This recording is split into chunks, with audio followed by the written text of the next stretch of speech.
Ray Borg, always good to see you, brother. The Taz Mexican Devil out there. How's things in New Mexico, man? The quarantine life is tough for us all. I know. How are you holding up there, man? I'm holding up just fine. It's actually, it's not as strict here in New Mexico, I guess, as it is in places like California. There's a stay-home order put into place, but we're still able to get outside, and we have a lot of mountains out here, so fortunately my hobbies and what I do actually isn't affected by this. My hobby isn't retail shopping and things like that. It's getting out on my bike or hiking and things like that. So it's been all right. Spend a lot of time at home. We're finding out that I have more shit around here that needs work on than I thought. Oh man, I know that's life for all of us. I saw the little man celebrated a birthday recently. What was that like for you? And how's he, man? We know what a fighter he is and what he's been through. How's life for him at two? It's great, man. It's really good. He's over here running around causing a muck, throwing his toys around. But yeah, he celebrated his second birthday. It was pretty surreal to us, considering everything. Every moment with him is kind of a blessing, considering everything that he's been through. And I think more along the lines of it about his second birthday was me and my wife sat and looked at each other and we both said, "Damn, we officially have a toddler. We're not just parents of a baby anymore. Like I feel like that's a big stepping stone as an adult, is to say that you're a parent of a toddler. It is, man. That's a great age. Mine'll be 8 in a month, but I remember too, man. They start getting that personality and really seeing who they are as a person, man. That's a good time. Yeah, he's definitely got a personality. He's going through some phases, and it's fun to watch. He's got some crazy little things going on, but he's definitely shaping up into a pretty cool personality. That's awesome, man. All right, let's talk about the fight game, man. I know you were really, kind of briefly attached to this UFC 249 card before it got canceled. I just wanted to ask you, kind of how that came about. I mean, kind of a surprise booking for us there. How did that happen? Yeah, it was with everything going on, man. It's kind of like you can't really you got to really expect the unexpected lately, especially with everything going on with like the coronavirus and things like that. So that's one thing I try to mentally tell myself, is to expect the unexpected when it comes to the fight game. So I got a call from my manager Ali. He said, "Hey, do you want to fight Chito Vera?" And I'm like, "Yeah, I mean, why not?" I mean, if there's one thing I've never done, is turn down a fight or turn down an opponent. I may have missed weight and shit like that, but I've never turned down a fight and I've never turned down an opponent. So I said yeah, and went through hell and back to get my medicals done, and then it sucked because literally we have a doctor at our gym, like a doctor who kind of handles the physical of fighters, and she was willing to come to my house and do the physical at my house because of everything going on, so that way I wouldn't have to go into the office, things like that. And 5 minutes after she left, I threw my hands up because that was the sketchiest. That was the scariest part about not being able to fight, was I needed my eyes dilated and I needed a physical, and the physical was going to be something doable, but to get my eyes dilated, nowhere here is taking any patients, and the place where I normally go to get my eyes dilated, they're completely closed, and nowhere else wanted to accept new patients. So I had a friend, go through hell and back to find me an ophthalmologist, and I'd gotten my eyes dilated that same day, and then a couple hours later, I did my physical, and I threw my hands up like, "Oh, yes, I got my medicals done. We're good to go. We're in the clear." And shit you not, 5 minutes later, I saw a tweet saying UFC 249 canceled. So I just put my head down, sadder than shit, because I was just ready to fight, man. I was ready to get in there and get it going. That's crazy, man. That's crazy. So, what was going through? I know you said you never turned down a fight or anything, but I mean, this is unique circumstances, right? I mean, preparation's got to be difficult. There's not normal training camps, that sort of thing. So, I mean, when the call came in, do you want to fight? I mean, was there any discussion at all with your team or your coaches or even your family about how we're even gonna, get ready for this fight?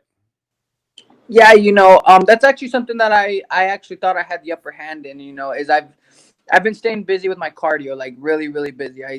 My cardio's, I've never had bad cardio to begin with, but I've been on my cardio. But the advantage that I had is training isn't like normal training right now. But luckily, my coach Nick Urso is obviously the owner of the original Jacksons now. So the whole building, he's still in there doing online classes like a lot of people are. So, I was just getting it in, the best I could. I have a great jiu-jitsu coach, Baratas, or Rafael Freitas, who literally will come roll with me at my house, or I'll go to his house and roll with him. So, I actually felt like I had the upper hand when it came to training. Like I was able to do more than what people expected. And, I kind of talked it over with my coaches, kind of didn't. I kind of just told them straight up, hey, I'm taking a fight against Chito Vera. And they're like, all right, cool.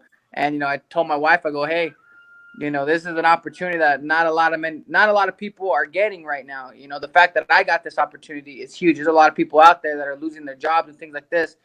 This is an opportunity I can't pass up. And I told her, if they quarantine me for 2 weeks in California after the fight, hey, at least you guys are good. At least you guys are taken care of. I'll stay in Cali for 2 weeks, if I have to, just to not pass up this opportunity. Yeah, I imagine, obviously it was very, very short notice, but I did want to ask you, it was a bantamweight fight. Is your, you touched on the weight issue. I know it's not the funnest thing for you to talk about, but I mean, is bantamweight your future, or was that just, hey, this was, a couple weeks notice. I can't get down to 125. I don't know, man. Actually, the fight was actually at 140, as crazy as it sounds. I I was ready. I could make 35 tomorrow if I wanted to. I don't know. I can't say what the future is as far as what weight I'm fighting in. I know where I'd like to be. I don't know if I deserve it, or I guess you could say have earned it yet. So I was keeping my weight really low for the possibility of maybe 25. I don't, like I said, I don't know what's going on. I can't speak for anybody but myself. So, I've been keeping my weight fairly low just for that possibility. So when I got the call to make 35, I was like, cool, I'll make 35 this weekend, because I mean, if there's one thing I know my body, as long as I show up, at least within that 6 to 8% range on fight week, then I'm fine. I've never had a bad weight cut showing up at that range. It's when I show up at a little bit higher that I start to push it. So I was within like 5%, 4% of 135 that when I got the call. So I was ready to go, and if I stay at 35, it is what it is. I'm just happy to have a home. Yeah, no doubt. Is that just basically what you're saying? Like, if the UFC doesn't offer you flyweight fights, if they feel like, if they just offer you bantamweight fights, basically? Yeah, I'll take whatever comes my way, and I'll go in there and I'll make it the best fight possible. I'd like to go to 25. I mean, I'm really open to even doing like a mock weight cut. I'll go down to Vegas and be like, hey, look, I'm gonna weigh in at 25 in front of you guys. I just, this last one was more of technical errors. I sat down with Clint immediately after the. Yeah, so I'm open to doing like a mock weight cut and just going to the PI and stuff like that. I was so hurt over this last cut because, man, I've had all the confidence in the world. Everything was going right. And then I made some more technical errors. I sat down with Clint immediately and I'm like, hey, man, what went wrong? I did this, this, and this, and this. And he pointed out that, hey, you did this, this, and this, and you shouldn't have. You should have weighed in at this. You should have came in fight week maybe at this. And it was a more it wasn't a will to not make weight, because we took the extra hour and we even asked for more time, but unfortunately that ultimately is my fault. And I shouldn't have to be begging for more time. I should have obviously made the mark the first time, but it was more of a technical error than the will to want to make the weight. So I feel like I now can, me and Clint can fix that error. It's ultimately, if it's even a possibility of trying, like I said, I'm open to just spending 4 weeks in Vegas after this all blows over. So, almost doing like a mini fight camp out there just to show that I can make 25. But at the same time, if they want me to stay at 35, I definitely feel like I can hang with 35ers. I'm obviously not a small flyweight, so it's a little bit up in the air as far as what weight class I'm at. But I just want to fight. I know you've never made any excuses or tried to blame anybody or whatever, but I do wonder, do you regret making that post saying, if I ever miss weight again, I'll be out of the sport? Because I see, it's funny, I'll scan through your social media and I see people like holding that over your head, like, hey, bro, what's up? So do you regret ever saying that? Yeah, man, you say a lot of crazy shit when you're trying to campaign for a fight. When you really want to fight, sometimes you tweet some stuff that you may not mean in the long run. And I guess I just had such sure confidence, and that's it's not easy. You don't just walk away from the sport with something like that. I couldn't walk away. I couldn't let my son know that I walked away from the sport because of that. So, I guess that's why I'm so eager to fight, is because I'm tired of this weight cut shit hanging over my head. And I know that there's only one way to make it go away, and that's to make weight and put on a great fight. Do you stay out of your social media, man? Because I see the haters lurking on your feeds, talking, say you're fat, you're a cheater, you didn't, you know what I mean? Do you deal with that at all, or do you just try to ignore it? How do you put up with that? I'm actually real proud of myself, because I'm such like I could be a hothead when it comes to that kind of stuff, man. Especially when people, I don't know, I just have it out for internet trolls. I think something about people, cashing, trying to write a check with their mouth that their ass can't cash, and when like trolls are on the internet and they're so open to, like, I don't know, I guess where I come from, if you're gonna talk shit, then you better be ready to back it up, especially here in Albuquerque. If you're gonna say some shit to some people, you better be ready to fight.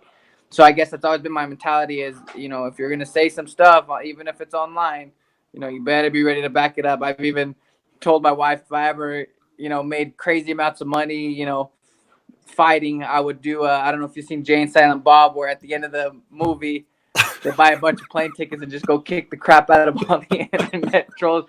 I've even gone that far, but no, man, I'm actually really proud of myself, because I've actually finally said, you know what, it don't even matter anymore. I mean, I've learned to finally just stop feeding the trolls. That's awesome. That's awesome. All right, well, let's talk about the future, man. I mean, obviously everything got canceled, but it does seem like Dana White says May 9th they're coming back. I'm hearing, after that they're ready to go. May 16th, May 23rd, just fights after fight. So you're ready to step in on short notice. What's the plan now? I mean, have you been talking? Have you told them, book me a fight? What do you think's going to happen next? Yeah, I just I've given Ali notice, like, hey, I'm good to go whenever. You just let me know. And I've been training, I've been staying ready, especially because I got a call like on a week's notice. That was definitely an indicator, like, hey, it's probably gonna happen again. So I've just made sure that I'm staying as ready as I possibly can be in this time. I'm still training. I'm still able to train with a little bit of my training partner just to move around, keep the wheels turning upstairs. But I don't quite know when, but I do know that I am game for whatever fight, whether it's the rebooking of Chito or a different fight. I really don't care. I'm just ready to go in there and fight. And, I let Ali know that as well. Like, hey, let's, whatever comes. I've even told Ali before, hey, man, you don't even have to ask me permission you don't even have to ask me if I want to fight someone. If you just tell me, hey, you're fighting so-and-so this date, I'll be like, okay, cool. If you're fighting, top 5 dude on this date, okay, cool, let's go. Francis Ngannou?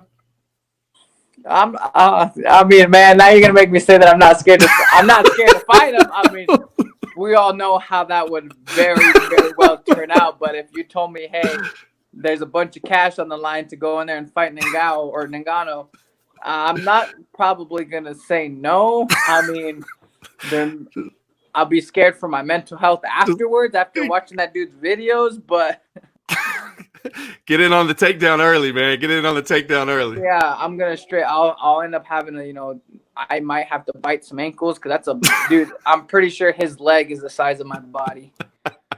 Awesome, man. Well, it's good to hear you're doing good, holding up. And like I said, it sounds like we're back to action on May 9th, and hopefully we'll be seeing you in a fight very soon. Cool, man. Thank you for having me on, and I hope to get in there right away and put all this shit behind me.